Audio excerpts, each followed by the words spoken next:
bought this ginormous private island. You're not crazy. YouTube is changing. The current content creator landscape is evolving and adapting extremely fast, and in this video I will explain why this is happening and why people feel this way. To make it easier, I've categorized creators into two distinct types: authentic personalities and forced content. No hate against any creator or saying any is better than the other, just explaining my observations and thoughts, which I think some could agree with.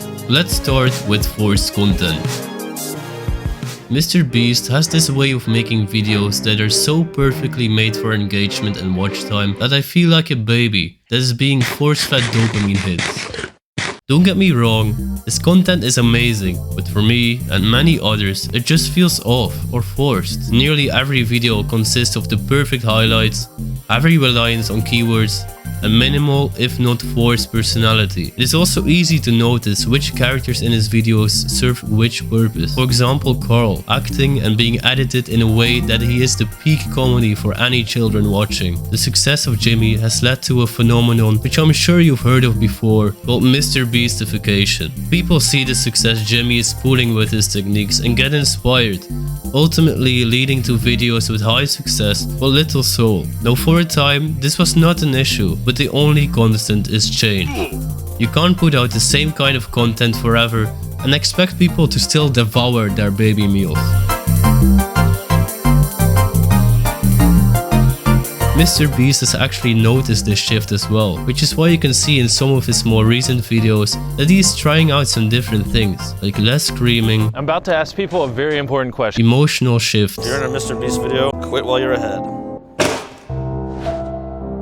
I'll be honest, guys, this was pretty sad. and more humor and personality.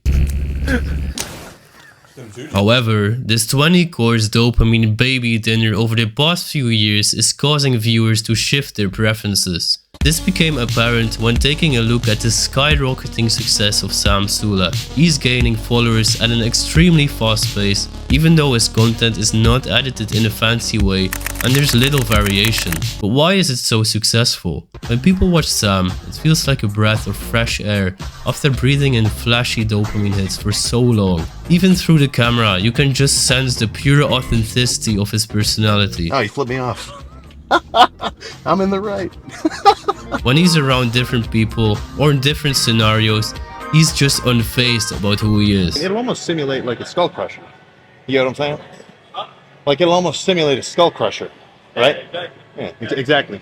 This combined with his calmness, often wise thoughts and dry humor is a recipe for success in a climate where viewers are getting slightly tired of the flashiness.